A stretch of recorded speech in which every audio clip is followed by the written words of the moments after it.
عبارت پڑھنی شروع کرتے ہیں۔ بسم اللہ الرحمن الرحیم الحمد للہ رب العالمین والصلاة والسلام على سید الانبیاء والمرسلین وعلى آلہ وصحبہ اجمعین اما بعد فإن أصدق الحديث كتاب الله وأحسن الهدي هدي محمد صلى الله عليه وسلم وخير الأمور عوازمها وشر الأمور محدثاتها وكل محدثة بدعة وكل بدعة ضلالة وكل ضلالة في النار. وبالسند المتصل منا إلى الشيخ الإمام الهمام الحافظ الحجة أمير المؤمنين في الحديث أبي عبد الله محمد بن إسماعيل بن إبراهيم بن المغيرة بن البردزبة الجعفي اليماني البخاري رحمه الله تعالى. اللهم انفعنا وانفعنا بعلومهم وعلومكم أجمعين آمين يا رب العالمين. باب قول الله ونزع الموازين القسط ليوم القيامة. حدثنا أحمد بن أشكاب قال حدثنا محمد بن فصيل عن عمارة بن القعقاع عن أبي زرعة عن أبي هريرة رضي الله تعالى عنه قال قال النبي صلى الله عليه وسلم كلمتان حبيبتان إلى الرحمن خفيفتان على اللسان ثقيلتان في الميزان سبحان الله وبحمده سبحان الله العظيم صدق الله العظيم.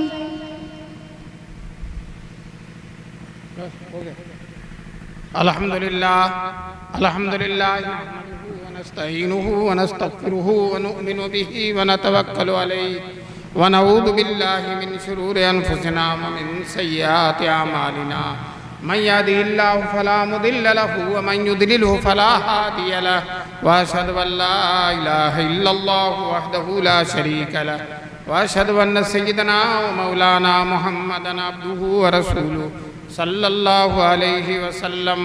أعوذ بالله من الشيطان الرجيم. بسم الله الرحمن الرحيم. ونضع الموازين القسط ليوم القيامة. صدق الله العلي العظيم. وقال النبي صلى الله عليه وسلم كلمتان حبيبتان إلى الرحمن خفيفتان على اللسان ثقيلتان في الميزان سبحان الله وبحمده سبحان الله العظيم صدق الله العلي أو كما قال النبي صلى الله عليه وسلم. حضرات علماء کرام، محترم بزرگوں اور دوستوں اور عزیزہ طالبات جو ماشاءاللہ بخاری کی آخری حدیث پڑھ رہی ہیں. اصل تو یہ درس طالبات ہی کے لیے ہے، ہم سب لوگ تو طفیلی ہیں، مرد حضرات تو طفیلی ہیں، اصل تو طالبات ہیں. اللہ تبارک تعالیٰ ان طالبات کے عالمہ ہونے کو قبول فرمائے.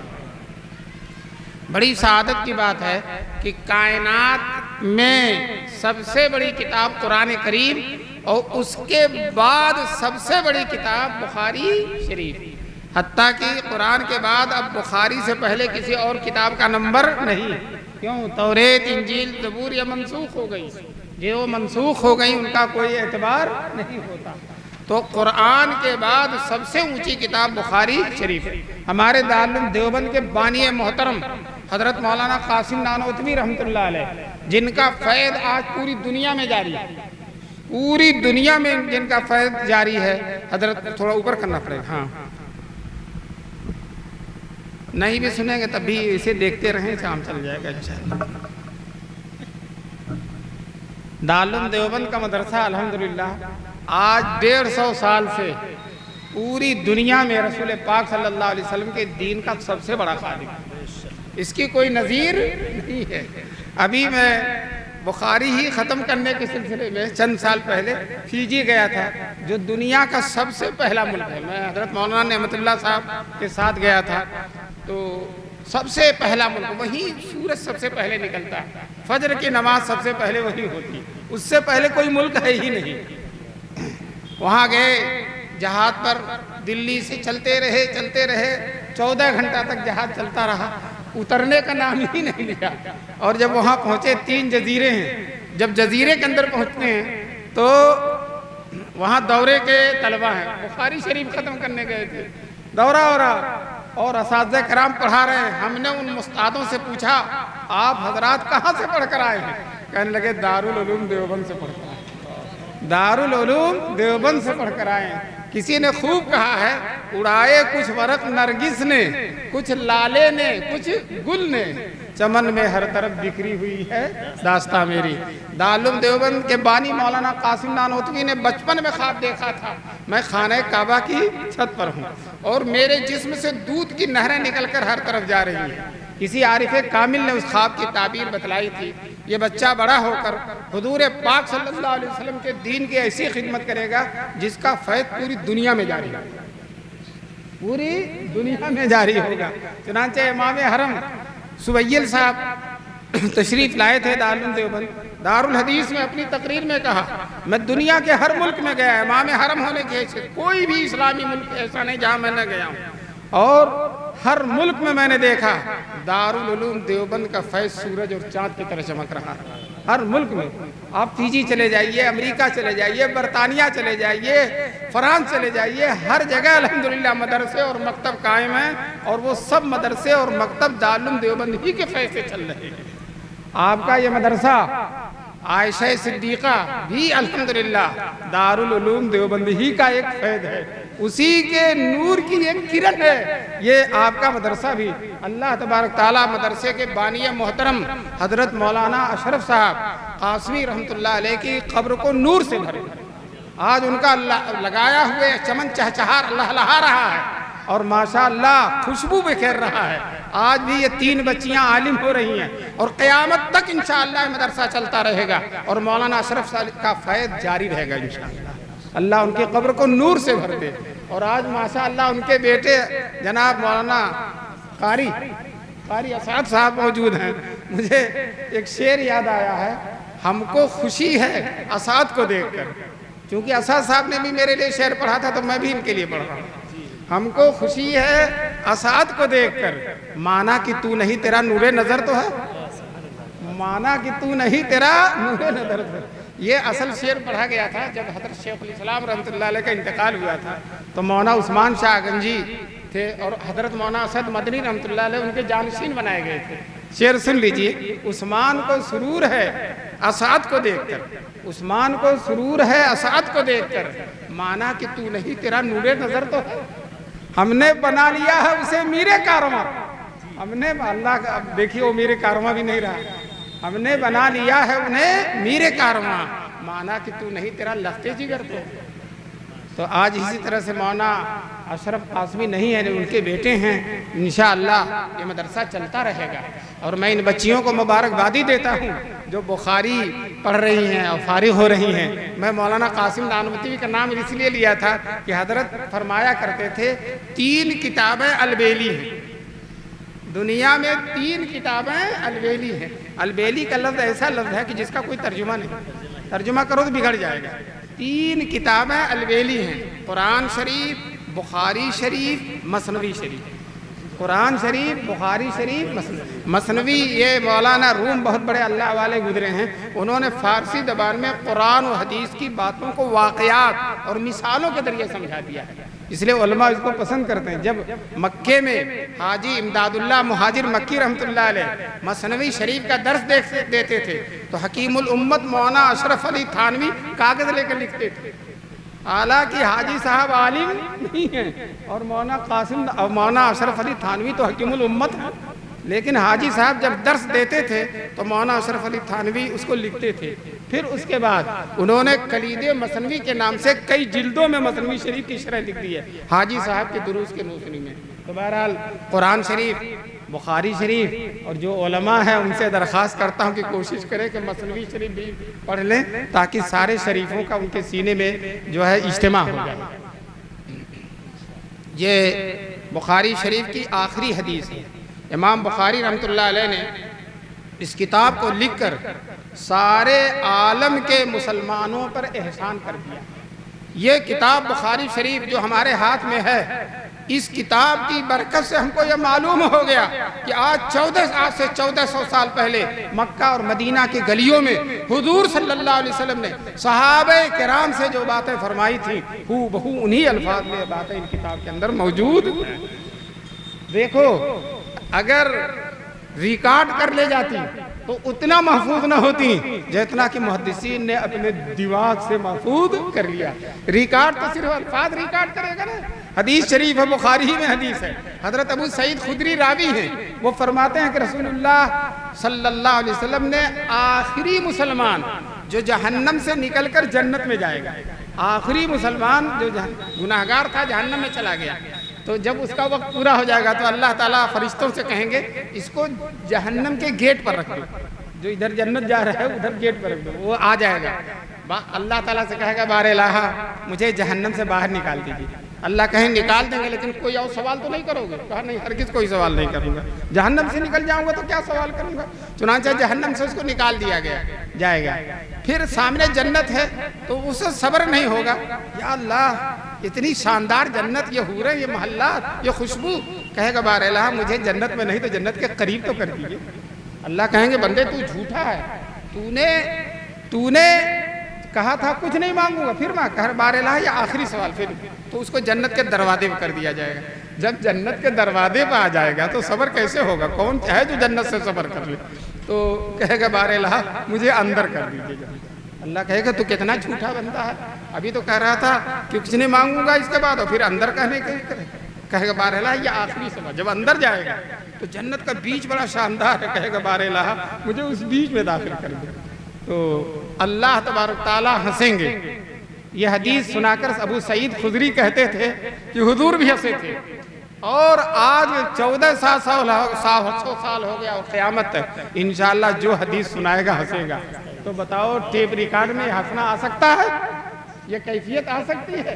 تو صحابہ کرام نے ہو بہو حضور کی باتوں کو محفوظ کر لیا، اور اس میں سب سے زیادہ قیمتی باتیں، صحیح باتیں جو ہیں وہ بخاری شریف میں، اصح الکتب بعد کتاب اللہ۔ ہم مسلمانوں کے پاس اگر دنیا کا کوئی خزانہ نہ رہے، کوئی دولت نہ رہے، کوئی مال نہ رہے، اگر ہمارے پاس قرآن ہے اور حدیث ہے تو ہمارے پاس ساری چیزیں موجود ہیں، سارا سرمایہ موجود ہے۔ تو یہ آخری حدیث ہے۔ حدیث کے راوی ہیں امام بخاری، کہتے ہیں ہم سے ہمارے استاد احمد ابن اشکاب نے، اور وہ کہتے ہیں ہم سے ہمارے استاد محمد ابن فضیل نے، اور وہ کہتے ہیں ہمارے استاد عمارہ ابن قعقاع نے، اور وہ ابو زرعہ سے، اور ابو زرعہ نقل کرتے ہیں شیخ الحدیث جو صحابہ میں حضرت ابو ہریرہ جو صحابہ میں شیخ الحدیث، فرماتے ہیں رسول پاک صلی اللہ علیہ وسلم نے فرمایا کلمتانی، دو کلمے۔ انتظار شروع ہو گیا کہ وہ دو کلمے کیا ہیں؟ حضور بھی انتظار کرا رہے ہیں، کیوں؟ انتظار کے بعد بات لذیذ ہو جاتی ہے، دل میں بیٹھ جاتی ہے۔ کلمتانی، دو کلمے ہیں، حبیبتان الرحمن، جو اللہ کو بہت محبوب ہے۔ ابھی وہ دو کلمے نہیں بتا رہے ہیں، ان کے بارے میں بتائے چلے جا رہے ہیں، اور انتظار ہے کہ وہ دو کلمے ہیں کیا؟ حبیبتان کہتے ہیں وہ اللہ کو محبوب ہیں۔ اب انتظار کر رہا شاید وہ دو کلمے بتا دیے، نہیں، خفیفتان علی اللسان، وہ زبان پر بہت ہلکے ہیں، اب بھی نہیں بتایا وہ کون ہے۔ پھر آگے کہہ رہے ہیں ثقیلتان فی المیدان، میدان محشر میں عدل کے ترازو پر وہ بہت بھاری ہے۔ اب اتنا انتظار، اب انتظار کے بعد وہ دو کلمے بتا دیا، سبحان اللہ و بحمدہ، سبحان اللہ العظیم۔ سارے مسلمان اس کلمے کو ادا کریں، سبحان اللہ و بحمدہ، سبحان اللہ العظیم۔ یہ کلمے میدان محشر میں عدل کے ترازو پر رکھے جائیں گے تو ان کا وزن بہت بھاری ہو جائے گا، اور ہم سب کو معلوم ہے میدان محشر میں عدل کا ترازو رکھا جائے گا۔ ایک پلڑے میں نیکیاں رکھی جائیں گی اور دوسرے پلڑے میں گناہ رکھے جائیں گے۔ اگر نیکیاں غالب ہیں جنت میں جائے گا خرامہ خرامہ، اور اگر گناہ غالب ہے جہنم میں جائے گا۔ اگر دونوں برابر ہیں تو سفارش کی ضرورت پڑے گی، اور وہاں شفیع المذنبین سرور کونین صلی اللہ علیہ وسلم پہلے سے کھڑے ہوں گے۔ ہم کو حضور کو تلاش وہی کھڑے ہوں گے، اور وہ فوراً سفارش کر دیں گے، اور انشاءاللہ جنت میں چلے جائیں گے۔ یہ تو ہوا۔ ایک حدیث میں رسول پاک صلی اللہ علیہ وسلم فرماتے ہیں میری امت میں کچھ لوگ ایسے ہیں جن کے اعمال ترازو پر نہیں رکھے جائیں گے، ان کا کوئی حساب و کتاب ہی نہیں، بے حساب و کتاب جنت میں جائیں گے۔ وہ 70,000 لوگ ہوں گے۔ کتنے ہوں گے؟ 70,000۔ وہ کون لوگ ہوں؟ الذین لا یسترقون، جو رقیہ نہیں کرتے، جھاڑ پھونک نہیں کرتے، اور جو ہے اور وہ داغنے کا علاج نہیں کرتے، اور اسی طرح سے علی ربہم یتوکلون، ہر معاملے میں اپنے رب پر کیا کرتے ہیں؟ بھروسہ، میرا اللہ جو چاہے گا ہو جائے گا۔ تو کہتے ہیں یہ 70,000 لوگ اس صفت کے ہوں گے جو جنت میں بے حساب و کتاب، اور انہی کے ساتھ 70,000 ہر 1000 میں کے ساتھ 70,000 اور ہوں گے، ہر 1000 میں 70,000 کے ساتھ، اور ایک روایت میں ان 70,000 میں سے ہر ایک کے ساتھ 70,000 اور ہوں گے۔ اور پھر اس کے بعد یہ تو جنت میں بے حساب و کتاب چلے گئے، پھر اس کے بعد اللہ 3 لب بھر کر جنت میں ایسے ہی داخل کر دیں گے بے حساب و کتاب۔ یہ حدیث میں ہے۔ دوستو اگر ہم پہلے میں آ گئے تو کیا پوچھنا، پہلے میں نہیں آئے گے تو دوسرے میں تو آ ہی جائیں گے، اور دوسرے میں نہیں آئے تو تیسرے میں تو آ ہی جائیں گے۔ اللہ تعالی ہم سب کو بھی بے حساب و کتاب جنت کا داخلہ نصیب فرمائے۔ بہت بڑے عنایت کی بات ہے، بڑے کرم کی بات ہے، میدان محشر میں اعزاز ہے۔ چنانچہ حضور صلی اللہ علیہ وسلم بعض لوگوں کا اتنا اعزاز ہوگا، اتنا اکرام ہوگا کہ حضور فرمائیں گے جاؤ جاؤ سونے دو، یہ غلام میرا ہے، جاؤ جاؤ سونے دو، یہ غلام میرا ہے۔ میدان محشر میں بھی اس کو کوئی چھیڑے گا، خرامہ جنت میں چلا جائے گا۔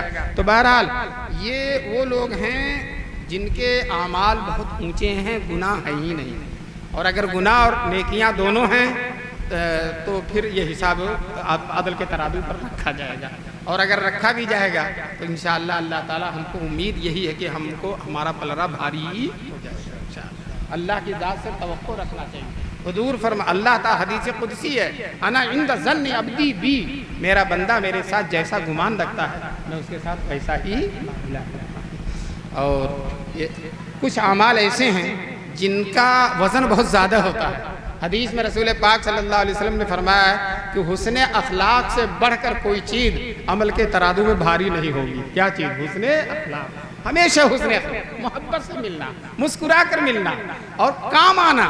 ہمارے حضور صلی اللہ علیہ وسلم کا معمول تھا، جو حضور سے بات کرتا تھا حضور پوری طور پر اس کی طرف متوجہ ہوتے تھے، اور دونوں ہاتھ سے مصافحہ کرتے تھے، اور پوری جب تک وہ گفتگو کرتا رہتا تو اس کی طرف توجہ کرتے رہتے۔ صحابہ کہتے ہیں ہم اپنے گھر میں رہتے تھے، ٹینشن میں ہوتے تھے، حضور کی مجلس میں آ جاتے تھے، حضور مسکرا کر مل لیتے تھے، ہماری ساری تکلیفیں دور ہو جاتی تھیں۔ یہ حسن اخلاق ہے۔